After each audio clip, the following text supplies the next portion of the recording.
Hello and welcome to Love as a Business Strategy, a podcast that brings humanity to the workplace.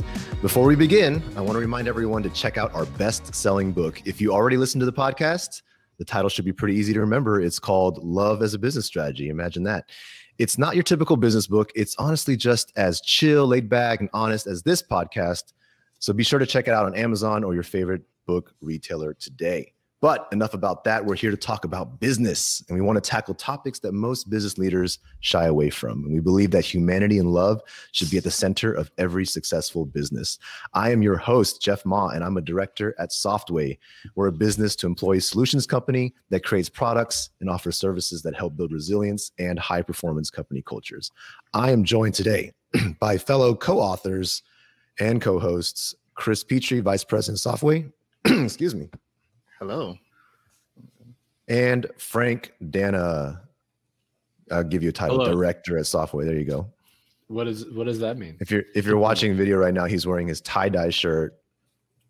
Like, looks like he just rolled out of bed. I don't know what's going on. I feel like I run a shady gym by the beach. That's how this kind of look you're going for when you woke up. Yeah, shady beach adjacent gym owner is my vibe. Camp counselor vibes. Okay, fair enough. Nailed it. That does look like an arts and craft project. Oh my God. How did you know it was homemade? This is homemade. My kids made me this. Oh wow! I have been thinking that the entire time, but I didn't want to say anything because people think that I throw shade, and like it was just like it looks. You're throwing shade at my gift that my kids made me. Okay. I didn't say that it wasn't well done. I just said it looked like it was an arts and craft project. Let's welcome our guest to this conversation. Our guest today, she owns a company called Happy Teams, through which she consults with businesses to improve employee communication, culture, and retention. And she also coaches entrepreneurs, helping them work through that fear and insecurity and prepare them to hire and lead future team members and team leaders. She also is the DEI director for AMA Houston, which I'm sure we will get to very quickly here. Welcome to the show, Catrina Ballard. Hello, Catrina. Thank you guys for having me. I'm excited to be here. Sorry about all this like early shade throwing before we've even gotten in the show, but it happens. I mean, it's not bothering me. I'm fine. Well, I'm gonna do a wardrobe change in a minute. Please. Don't tell your kids. Like, Daddy had to change. He got shaved. Oh no. Yeah. Well, since Chris is dishing it, we'll let him start with the icebreaker question. Katrina, we'll go with you last. You have time to prepare because we all had the same question. Okay. Chris, let me open up my little digital envelope so I can see what Maggie has given us for this episode. Chris, if you could be a part of any band, what would it be and why? Oh gosh. No, so I'm going to take this loosely, a loose interpretation of band. So I'm going to go with Beyonce's background band, merely because I feel like everyone else would be so great that I could like hide in the background with my lack of skill and still be getting the applause and the praise and the comforts of the tour environment. I know she does it up when they go on tour, so that would be where I would be. So wait, I have a question. Yes. Doesn't she only employ women in her band? Yes. A wrinkle, just a small wrinkle. Just that's what I'm saying. Like, but she said, I would be in Beyonce's band. My answer still stays the same. To reiterate. You're like, and yeah. Yeah. I mean, this is Katrina, this is already a hypothetical. Okay, this is already a dream scenario. So please don't crush his dreams right now. But she employs the twins, which are male dancers. So I might be, the exception.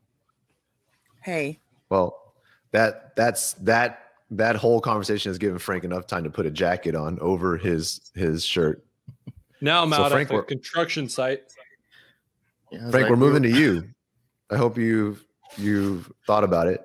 And you have an amazing answer for if you could be in any band, which one would it be and why? Any part of a band? Sure. I'd be the lead guitarist, man. Well, which band? Okay. I don't know. Never. In support with of that, Frank, I was thinking the same thing. I was like, I know exactly what position I would be in the band, but not Hey, right? yeah, if that's how you translate the question, perfect. Your answer stands and it's valid. You know what? Foo Fighters. I'd be the lead guitarist in Foo Fighters. That's just a fun, like, rock and roll band that's modern, but still toes the line between classic rock and modern rock. Don't give me that side eye when I said modern, because they really are. They're pretty good. They're pretty good. Okay, I'm with you. Interesting. I love Foo Fighters. Fighters. I wouldn't call them modern, but they're good. Modern compared to ZZ Top or AC/DC. You know what I'm saying? Okay, got it. Okay, cool. Katrina, if you could be part of any band, what would it be and why? Okay, so I think y'all are probably gonna laugh at me, but that's okay. I'm just gonna put it out there. But I saw in concert Mariah Carey and Lionel Richie, and I was so like dead excited about Mariah Carey. Lionel Richie embarrassed her that night. Like he was so good. He put on the best concert, and I've seen Destiny's Child. But it was so good. So I think probably Lionel Richie. But if I was going to pick a position in the band, I would either be the drummer or a lead singer. Nice. Great answer. That's how you do it, gentlemen. That's how you answer Icebreaker. And with that, okay. He's like, my answer was the best. I'm just kidding. I'm kidding. Did you remember how it's all female band members and me? I feel like you forgot. Yeah. This is great.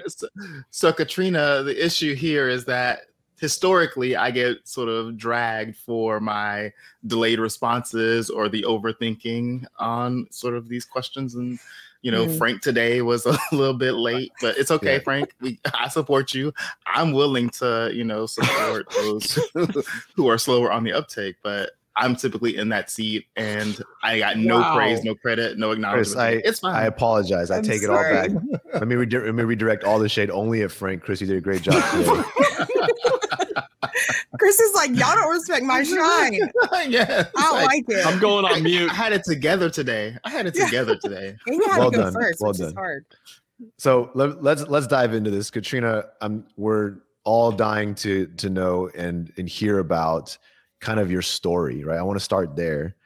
Can you tell me a little bit about, and you can start anywhere you want. I don't want to dictate this, but just tell me about how you got to where you are, where your passions lie, and why. Oh my goodness. I can give you a long version and go quickly, so it's not like too painful for anyone. But I have two great loves in my life, besides like faith and my family and all of the necessary answers. But sports and people / psychology. I've always been a sports junkie. I get that from my dad, and I love psychology. I took one psychology class in high school and knew that was what I was going to do with the rest of my life. So I have a psychology degree, a counseling and psychology master's degree. And I pretty much was one of those types of people that thought once I finished my master's, I was going to get a job and I was just going to be done. Like, end of story, put a bow on it, move on. And so I went into higher education for about 8.5 years, and then had my son, and basically started a path of the past 6 years in entrepreneurship. So I was a calligrapher for several years, and my favorite part of that job was meeting people. So that is a pretty clear indication that calligraphy was not for me. So then I moved on to doing mental health support for entrepreneurs, because I was in the entrepreneur field and absolutely loved that. And then made a switch into doing teams coaching and have this company that I have now, which I love. And so that is a really good marriage, if you will, of my love for people, my love for entrepreneurship. I love to watch something being built from nothing. And so in the entrepreneur field, in the business field, I love talking strategy.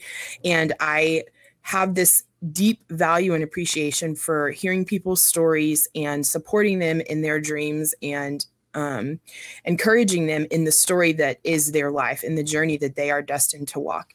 And so all of that kind of culminated into where I am now, the owner of Happy Teams, and just consulting with business owners to bring a little bit of humanity back into business and entrepreneurship.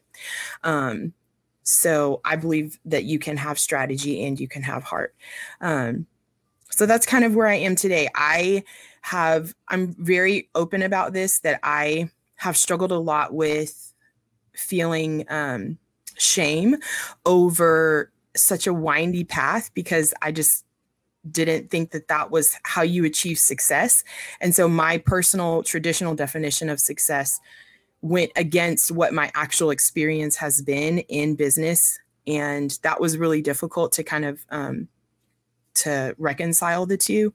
So that aside, where I have landed has been so fulfilling and so much fun. And it's just brought me a great deal of joy and helped me to use the strategic analytic part of my brain to kind of combine the two. So that's where we are today.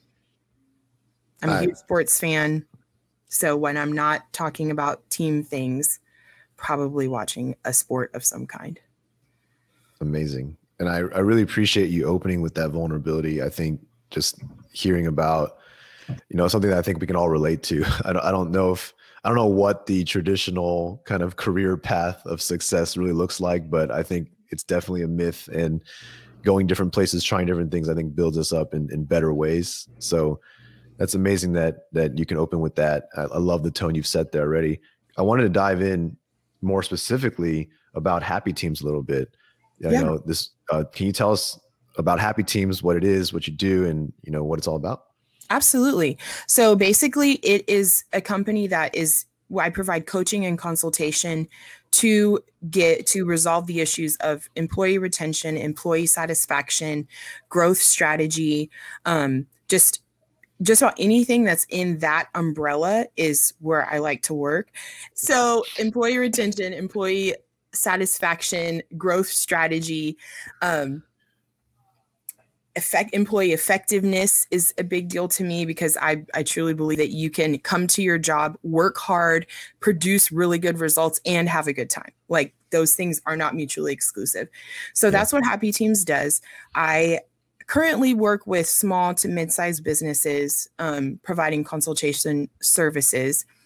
And I also, given kind of my history in entrepreneurship, I also really enjoy coaching people when the circumstances tell them that they're ready to hire and they are afraid to hire for whatever reason. They feel like they're not up to the task. They don't know where to start. They're not sure what next steps to take. So I really love joining people there as well to kind of start that road to expansion. So that's what Happy Teams does in a nutshell. Got it. Awesome. No, I have a question for you. What is the, I guess, most common challenge? And I would imagine that there's several things that you probably see, but when you are encountering sort of businesses that already have existing teams, what are some of those common challenges you come across within teams? And I'm looking for the juicy stuff. I know there's alignment. Like, I get all of those great business terms. Yeah, it's like, let's go to the real stuff. People want the real stuff. Well, really, it's employee interaction and relationships. And so I've worked with a company that had a lot of issues. I was hired essentially to figure out what the issue was in terms of why people weren't motivated. And that led me straight to the leader, the person on top. And so that was a really interesting conversation to try to kind of identify ways that we could resolve the issue when the person that's running the ship is running it into the ground. So that was really fun. And then, some of them I have had situations where my work does also run into DEI issues. And so those are some conversations that I've had to have as well. So really it's a lot of helping when a company has issues where their employees just aren't getting along, or they don't want to be there, or they're not motivated, and just kind of helping to get to the root of the issue. And a lot of times it's because leadership has a disconnect with the people who are working and doing the work. And so there's a lot of discontent there. Can be a lot of anger and resentment. And so, yeah, I would say the one with the leader was pretty intense for sure. Yeah, no, I can imagine. That must be, I mean, bringing a leader into self-awareness, as they're also sort of the one cutting the check, I can imagine is probably a really delicate balancing act, because you have to sort of tell the truth, but you also still have to sort of, you don't want to ruin that leader in a way that, I know there's the natural reaction that they could sort of reject it and just be defensive, but there's also the other reaction where it hits them hard and they don't know what to do and how to recover. And it can sort of be even more damaging to the team, because it went from sort of polar opposites, where you have this leader who, could be toxic, to a leader that's disengaged and absent and doesn't know how to parse through a lot of those things. Right. I don't know if there was a reaction there, but I'm curious to know, like, how did that leader handle that conversation?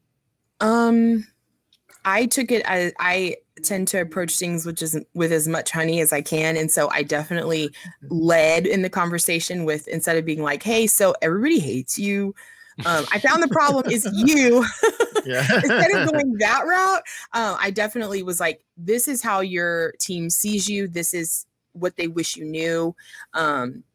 They value, they respect you, and they look up to you. And so knowing this, I shared that information in the hopes that we would maybe make a choice to change our behavior.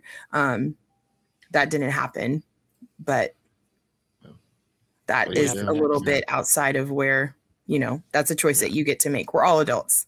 So I was like, what happened next? We don't have to talk about that. Yeah. But I did. We'll turn off the mics.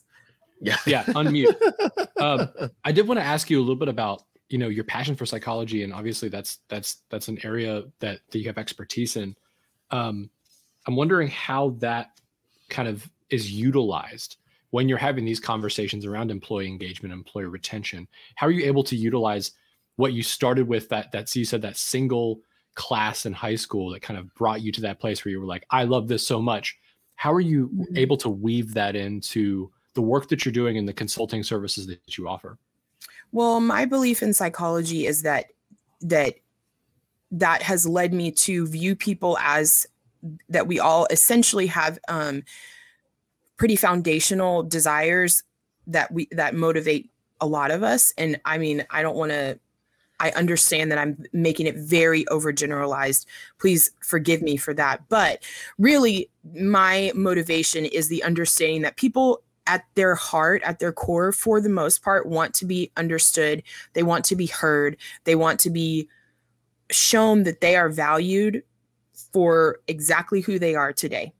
And so that's something that has driven me for years and years and years. I've always loved hearing people's stories.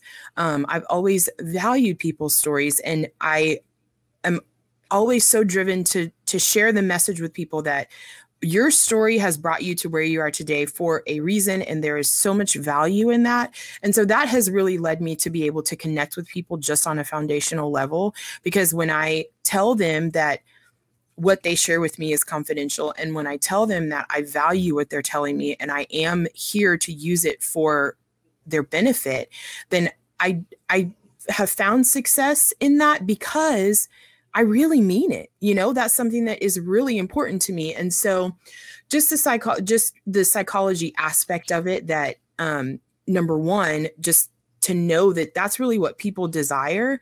And so they will give you what you want as a leader in terms of meeting a goal or doing a certain type of work or doing work at a certain level. But at the same time, they also need to know that they're seen and they're valued and they're heard when they share what is on their heart. And then I would say the second part of that is I'm so thankful for my counseling degree, because it has also taught me how to interact with people and very essential foundational ways to connect with somebody in a conversation, to let them know that what you're saying is important, what you're saying has value, and that you're really being heard in this situation. And so I use just some theoretical knowledge that I have in psychology just to kind of that drives how I relate to people one-on-one. And then practically speaking, I take a lot from my master's degree that helps me to connect with people in a conversation, to help to give them nonverbal cues that they're being heard and that what they're saying is really valuable and of importance to me. So psychology does drive a lot of that, I would say, theoretically and practically. Yeah, that's fantastic. I mean, go ahead, Jeff. You talked about being like genuinely interested and genuinely invested. Mm-hmm. You know, I find that to be a continuously kind of interesting, like it makes a lot of sense. And yet when we talk about the work that we both work in, you know, Happy Team, Softway, and Love as a Business Strategy, all of us, we're trying to make a change in the world, in the business, in the workplace. Mm-hmm. And you come up, we're constantly facing a lack of like genuinity, I guess, as a hurdle is what I've seen, right? Like people, you know, companies will spend millions on changing DEI or addressing, you know, culture problems, but they'll spend the money, but, you know, the change comes from the genuine work, the genuine people really caring, people really trying, people putting in that work. Just like that leader that you worked with, they have to genuinely want to be better, genuinely want, right? How do you, you know, how do you think, how do we overcome that? Because like as in our line of work, our job is to come and give them the answer. But if they just want to spend the dollars and sit back and see the results, right? Like, what's the approach? Like, how do we overcome that? Well, I think that which is really funny, Jeff, that you would bring that up, because I also sometimes struggle with not being surprised that more people don't see it this way. Because to me, it just makes perfect sense. It's almost like being gifted a complete package, but I don't know, I guess somewhere along the way, we have made the decision that the value is better on just driving behavior towards earning the dollar and not helping to build people up. And again, like I said, create the whole package within your company. But I love entrepreneurship. I love just the vision and the dreaming and the planning and the creating of the goals and working towards those goals. And I love the accomplishment, to be honest. I love when you can say we have accomplished this thing, this monumental task that was put in front of us. But I think that I find that I have more success when I lead with the language of this improves your bottom line. Your ROI is greater than you realize, because when you start here with the qualitative, then you in turn affect the quantitative. And so when you help show people that they're valued and, you know, have love as a business strategy, and you are honest and you apologize when you're wrong, and you hear from voices that traditionally you may not have heard from before, it all compiles to make you in turn a more successful business in general, is my belief, and obviously a better leader as a result. Because your people, when they feel heard and seen and valued, they work harder because they now are bought into the goal. And so they're going to give you better work. They're going to work harder. They're going to be more invested in what it is that you ask of them. And that in turn, when you have people that do that, it naturally spills into higher earnings and a stronger company and a better company culture. And I agree with you that people will throw money at company culture just to make it better, but sometimes they balk a little bit at the answer of, you start here, you start at this particular place, and then you work up. So that's the way that I approach it, is to say that this actually, to kind of show the connection between satisfied employees and people who feel valued, that then gives you better work on the other end. So, I mean, I understand that it sounds a little bit pie in the sky, but that's just the approach that I use. And I tend to take that, I apply that concept to the specific situation. And so they're not hearing this like, oh, when you make everybody happy, then you make so much money. They don't hear that. What they actually hear is, in your specific situation, if you are able to resolve this issue, it's going to lead to XYZ, which will give you the result of, whatever it is that you're looking for. So I try to make it specific to the company and what their needs are, or the organization and what their needs are. Got it. What I like is that in many situations and in many organizations, as well as many conversations that I've had with people that are leading D&I, a lot of times D&I is relegated to this corporate monolithic strategy that comes from above, or HR, or some other division. And it seems like you're really focused on making sure that D&I is a team thing. And it's not just sitting at the corporate level, but everyone can participate. Everyone can drive it. Everyone can lead it. Everyone can contribute towards it and still have an effective sort of outcome, but also reap the benefits within their own team without waiting for the cue from some outside entity or other group or other silo. Absolutely. I was asked this question last week, and I think it's such an important question. What if my leadership is not bought? They don't care about DEI. What if they don't care? What do I do? And I think that's such an important question, because that's reality. Like, some people are dealing with that. And it's difficult because you look outside, and if you pay attention at all, how could you not be invested in DEI? But, some people aren't. That's not important. And so, but again, I think, Chris, what you're saying is absolutely true, that people can use where they are and just make the effort to be inclusive and to see the people that traditionally would be unseen. And you start there, because maybe you can't change the culture of your corporation. Maybe it's actually not feasible in any way. But what you can do is you can change the culture of your sphere of influence, no matter how big or small it is. And I think that even at a foundational level is DEI. That's making the effort, that's doing the work to make a change.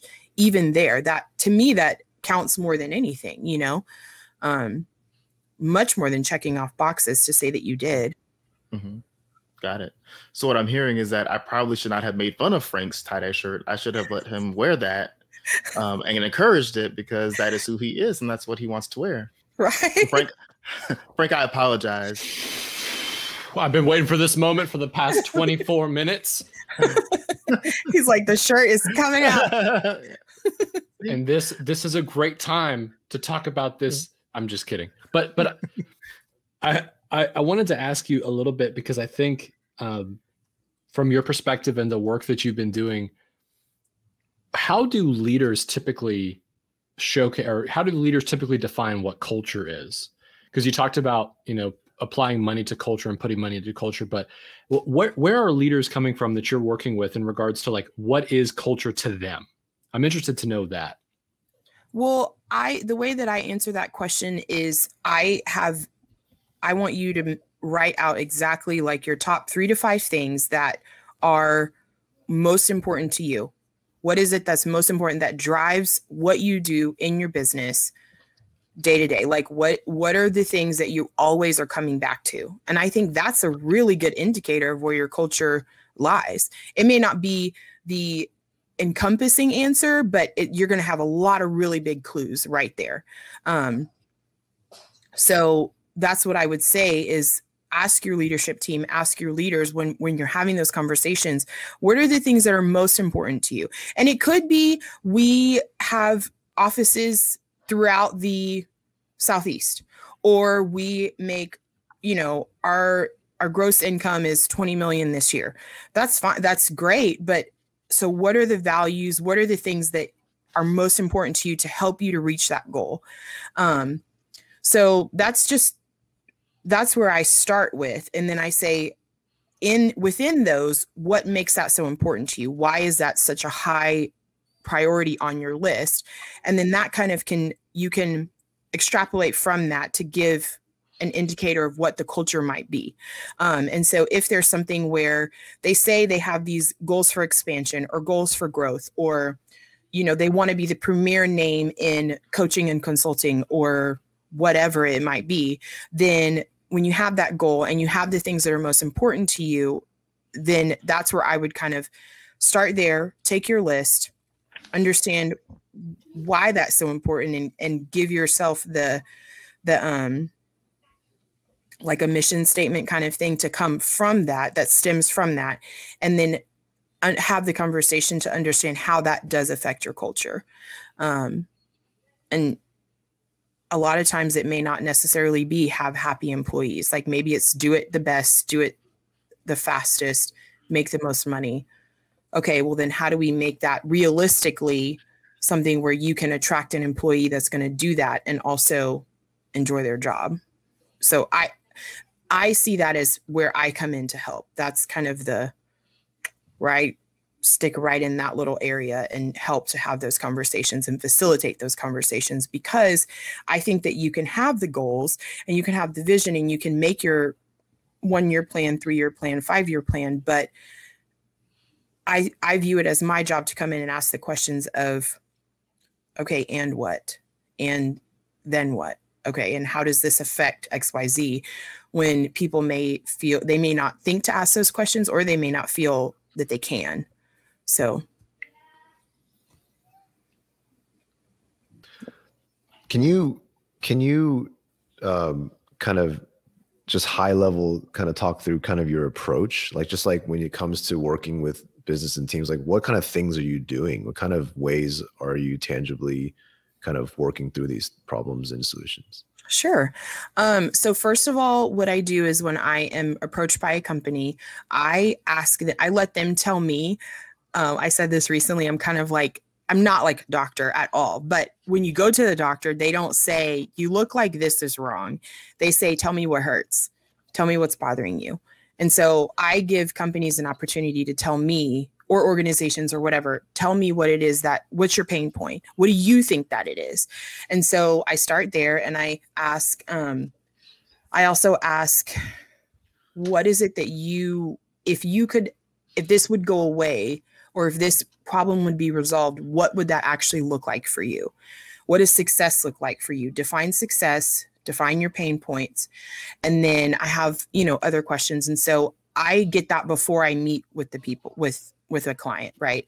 So I get those answers to the questions that I have for my company. And then I go in, once I have all of that compiled, I put it together, because likely if it's one person, then we just have one conversation. But if it's a team of 5, then I get that from everybody, put it together to say, this is what is most identified. These are your highest level of pain points.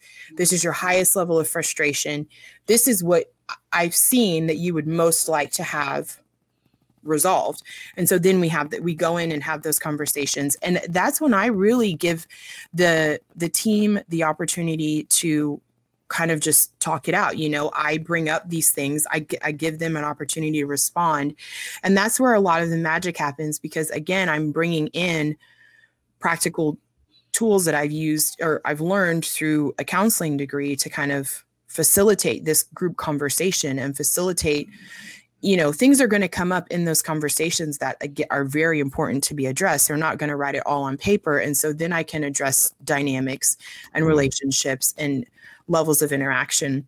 So once that's all done, if I'm there for leadership, then I would have that conversation. If I'm there to meet with team members, I would have the conversation with leadership, and then have the conversation with team members that I identify with the leader or leaders that it's important for me to hear from them. And I always say, I don't mind telling you guys this, but I always say, what you say to me, it will not come back in a way that could harm you. And so it's very important for me that you feel safe in this conversation, because when you feel safe, you're going to be honest. And what I want is your honesty. And so then we have a conversation in which I hear from the appropriate employees. And then once I do that with everyone. Then I go back, I come home, compile all my stuff, and then go back to the company and say, this is a finalized report that has the identified pain points that you gave me, your ideal solutions. This is what is actually a pain point and what is actually keeping you from accomplishing the goals that you have in your company. This is my recommendation for resolution. And the reason that it works is because they may not be hearing from their employees what is actually going on. And so the leadership thinks it's one thing and the employees think that it's something completely different. And so I come in to kind of integrate those two and give them practical solutions based on what is actually happening in your company that you may or may not be aware of. This is what I would recommend to fix it. It's important to me to give them solutions that don't necessarily involve me, because I would love to come in and do team building activities or consultation or meet with people once every quarter or, whatever. So while I would love to do that, I also think that it's important for them to know that, to be empowered to build solutions on their own and find a way to just fix these issues on their own, if that's something that they feel compelled to do. And so typically I give if I were not to return, this is what I would recommend, that you do these XYZ things. If you would like to continue working with me, here's what I would recommend doing these XYZ things, and here's how I can help. So that's kind of the bird's eye. I mean, I gave a little more detail, but the bird's eye view of what my process looks like when I come into a company or an organization. I just really quickly was wondering if you just had like a quick, obviously anonymized example of like a problem you stepped into and then like the solution that you gave, just to give a little context to that process you just shared. Sure. One was it was DEI related, and there was a big pain point around race relations, and just coming into the situation and hearing the pain points and hearing what that looks like. And then being the one to say, a good example is that I was the one to say that this is where your pain point is. It is in race relations. And again, sometimes stuff does go over like a sack of bricks in the ocean. So that went, it wasn't received very well, but we were able to, I am a good person because I'm an outsider. And so you can be irritated with me. That's totally fine. I'm also equipped to handle that. And my emotions aren't in this. So I feel comfortable saying, this is what the issue is, because what are you going to do? Retaliate against me? Like, okay. But so then I can go in and say that. And so it didn't go over well. I was able to push the issue to help this particular organization see that was the issue, and then give them tools to address it. Wow. So I guess, without sharing too much, that's an example. Wow. Yeah. Go ahead, Chris. I was going to take you back. You said something when you're walking through your process that I thought was really sort of interesting, because we see the same thing happen, right? So you brought up, the fact that sometimes employees are not always honest with their employer about the real issues and with feedback and whatnot. And I know I've been in a situation where talking with a leader and, we're giving sort of what the team has shared with us. And they're like, that is a complete 180 from what they just told us, right? And, they're sort of at this sort of a crossroads, so to speak, of which one is right. Like, they both can't be right. And, you're like, well, here's what I will tell you. The lens in which you captured your feedback was around a 360 performance review for this particular leader. And I don't know what employee would want to ruin someone's career or livelihood, even if they aren't a great leader. Absolutely. And so you put them in this position where I'm sure if you read through and read between the lines, they're telling you everything that you probably should be picking up, but that's a different conversation, right? Absolutely. But there's usually that sort of dissonance between, wait, they were truthful with you, but not me. What's with that? and like that sort of reckoning that if you have an environment that favors harmony over honesty, you are going to have situations where outsiders will get the truth before leaders. Absolutely. But you brought that up, and I was like, oh, this is a telltale sign. Yeah, you're absolutely right. And I think my immediate next step would be to ask the leader, okay, so let's park a little bit on the fact that I was told one thing and you were told something else. What do you think is the reason? What is it about the company that you like, this culture that you have fostered as the leader, because it is your responsibility? What is it about the culture that you fostered that makes you feel like your employees can't be honest? Let's have that conversation, Yeah. And I mean, I'm not there to like blow it up, but I am there to ask those questions, because if the goal is this culture of, if the goal of this is to have a culture where people feel respected and seen and valued, and we're all working towards the goal of actual company success, i.e. doing the work that we're here to do, then that's an important question that needs to be addressed, like, why is it that, and what it, to ask a leader, what is your response to that? Like, how does that make you feel? What is your feedback? Because that, to me, again, like you said, is a huge telltale sign. And it's something that, in my mind, like, the flashers are on. This is where we need to park and like unpack what's going on here. But no, I mean, I couldn't agree more with you. So, and unfortunately, it's really prevalent in cultures that are nice, right? So I think that sometimes that could be the worst type of culture to live in, because everything is like a slow knife that just cuts deep. But you can't really see it, right? So you're like, because everybody's so nice. It's super nice. Like, there's not this aggressive behavior, right? And typically when we think of toxic cultures, we think of this sort of like, assertive yelling, high confrontational environment. But those are the ones that are, I'm not going to say easier to fix, but those, like, the problems are visible.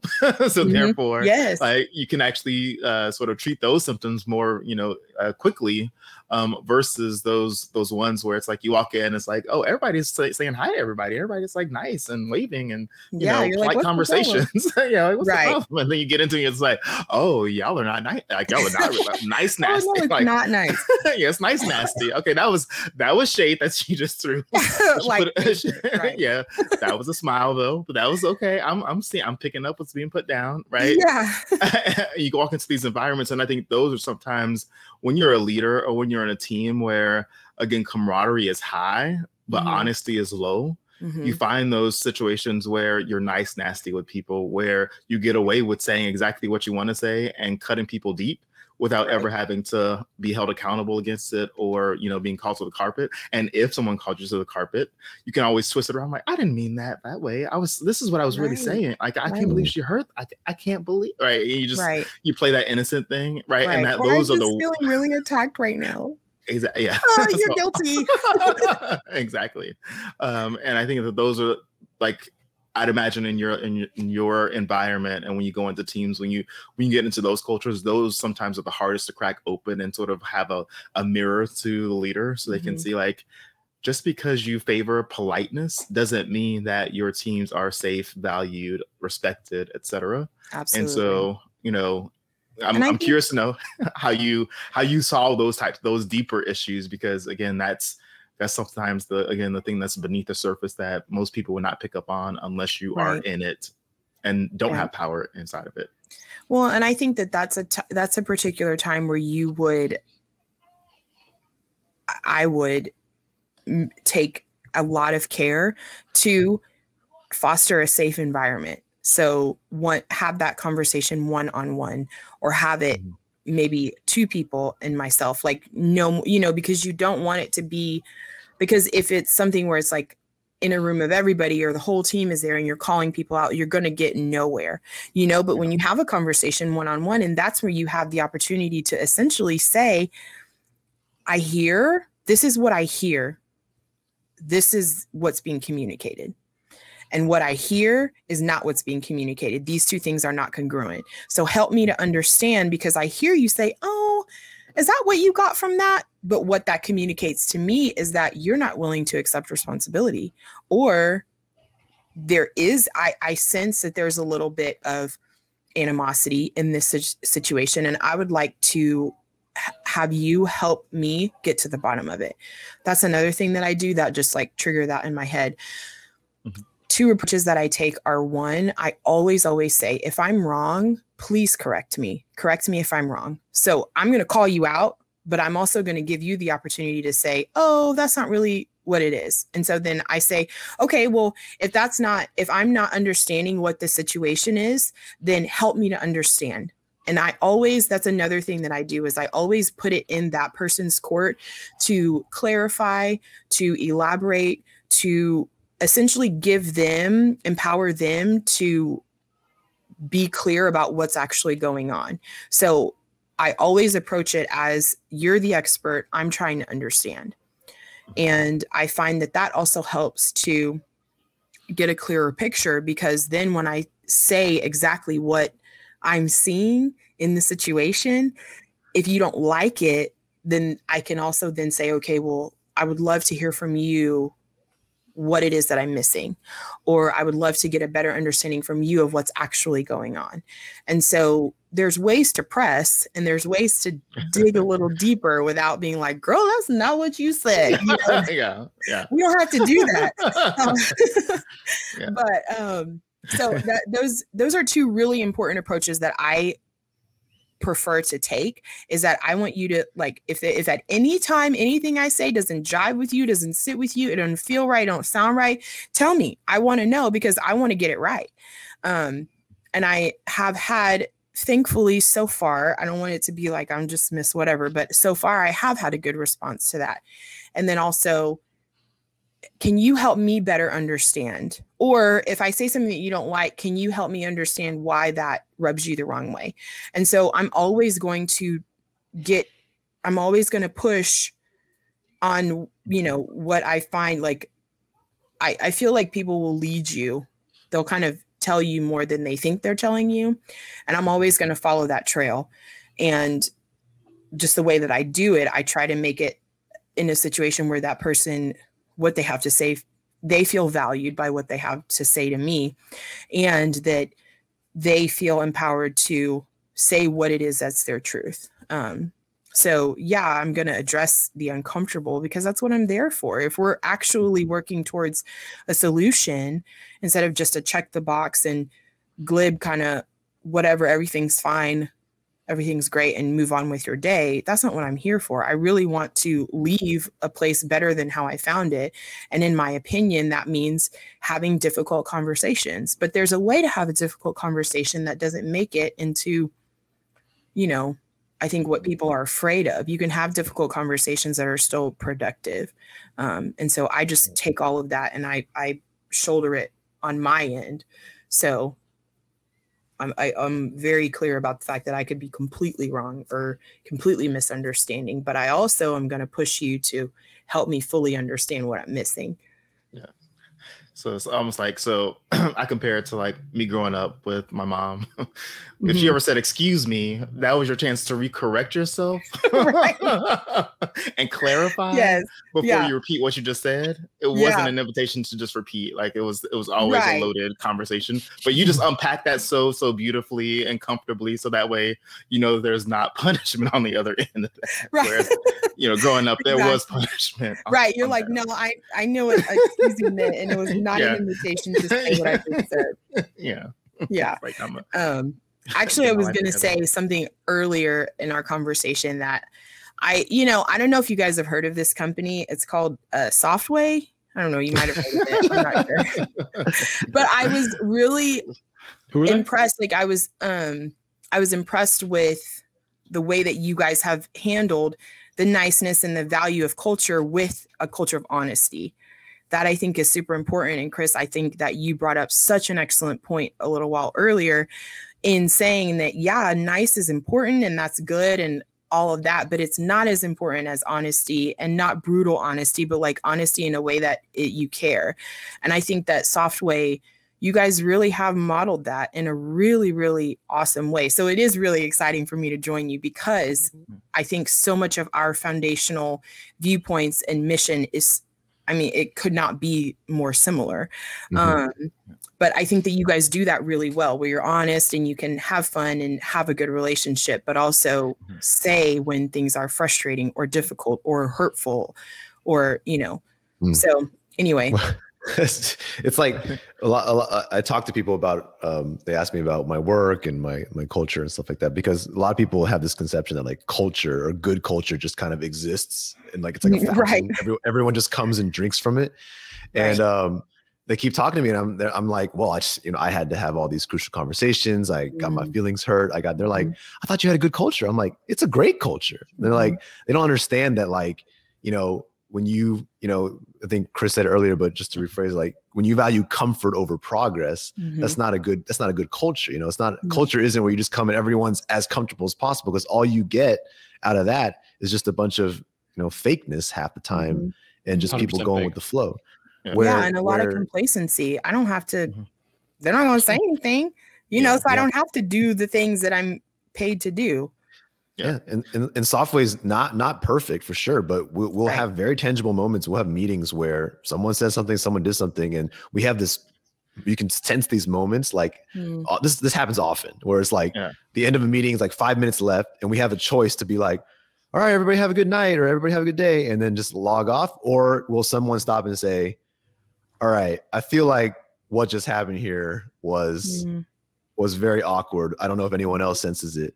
And we face those little moments every day where if we do the right thing, it always comes out better, right? We always are able to be like, okay, thank God you said something, because I think I felt, you know, that, you know, and we don't have to, like, you know, kumbaya every time and like get all, you know, emotional, but there's this trust that's built over time that we will look out for each other's, you know, like well-being and things like that. So I'm glad you brought that up, because it's something that we try to get across, and it's not easy to understand for most people who think that they just want to, like, again, throw dollars at culture and buy a good culture and just have a culture placed in front of them, when it requires really everybody to constantly work at it to enjoy a good culture. Absolutely.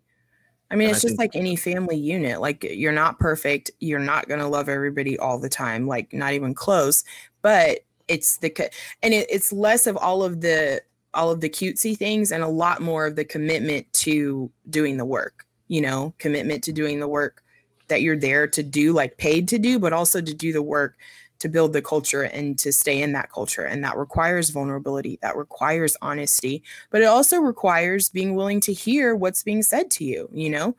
And it's not, you're right, it's not easy. But I think that on the other end of that is so much success that people don't realize yet, that a lot of the success that companies are actually looking for does exist, but it's on the other end of that process. Yep. And I think a lot of times when we have these conversations, there's usually like the middle managers or the individual contributors that are really leaned in and want this. And some leaders are just not wanting to listen because one, they've been comfortable this entire time and they don't understand why they have to be uncomfortable now.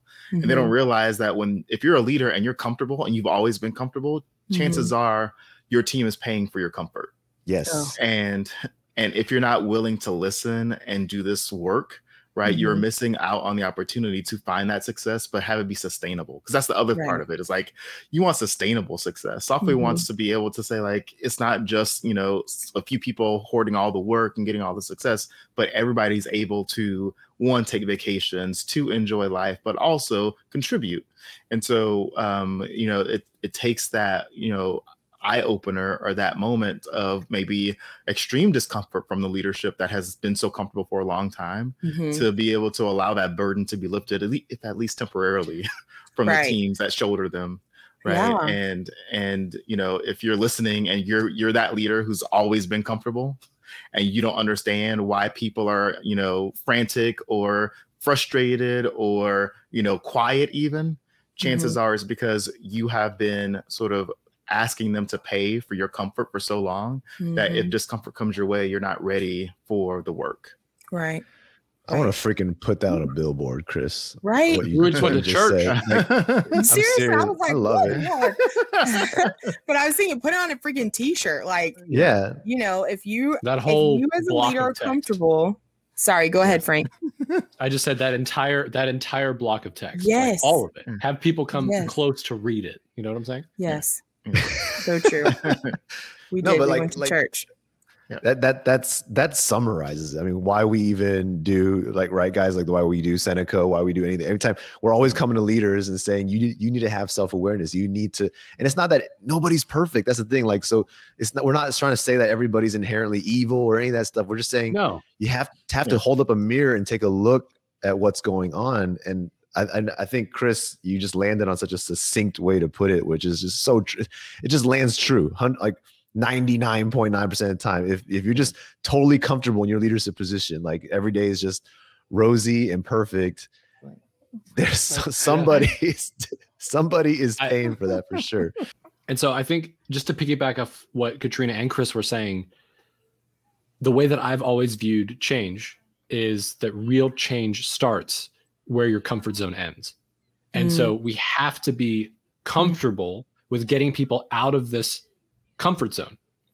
Because if any moment in your life that you've experienced real dramatic transformation and change has been so far away from your comfort zone, when you've stepped so far over the line to try something or have to do something bold.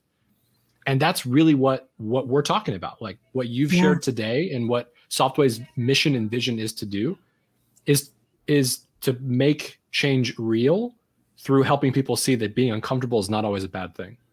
Right.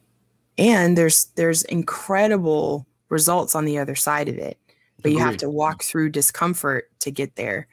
So, and I mean, I think that's a challenge that we all can kind of share and understand and relate to, you know, that getting people to see the value in walking through discomfort, walking through growth to get to the other side of that. And I just think it's been ingrained in us so much to just produce the result, you know?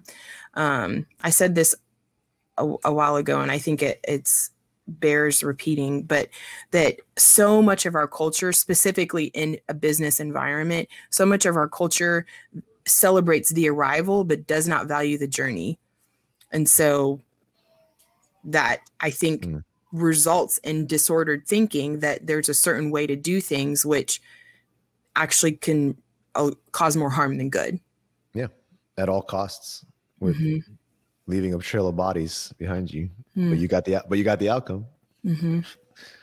Katrina, it's talking to you today has been like talking to a team member, talking to someone who's been with us throughout it all. I feel like we are trying to build happy teams, and happy teams trying to put love in business strategies. So we're kind of all speaking the same language. It's been a lot of fun, and I want to thank you for taking the time today to join us. Thank you so much.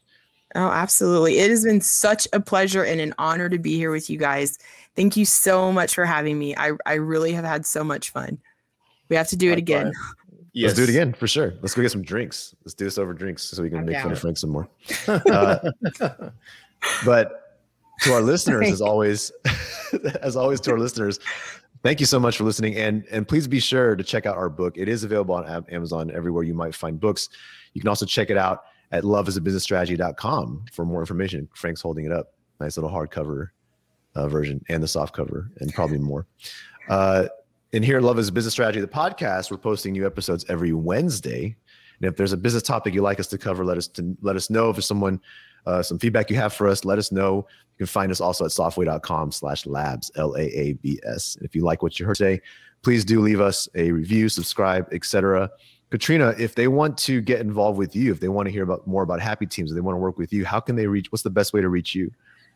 2 ways. My website, which is happyteams.net, and my social media. You can find me on LinkedIn as Catrina Ballard, or Katrina with a C, or on Instagram, Catrina D Ballard. So any of those ways, I love to meet new people, love to make new connections, and I would love to hear from you. So any of those sounds good to me.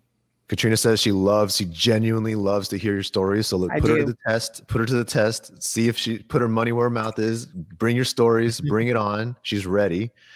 And with that, thank you, Chris. Thank you, Frank, for joining us as well. Hope everybody had a great time. I know I did. And we will see everybody next week.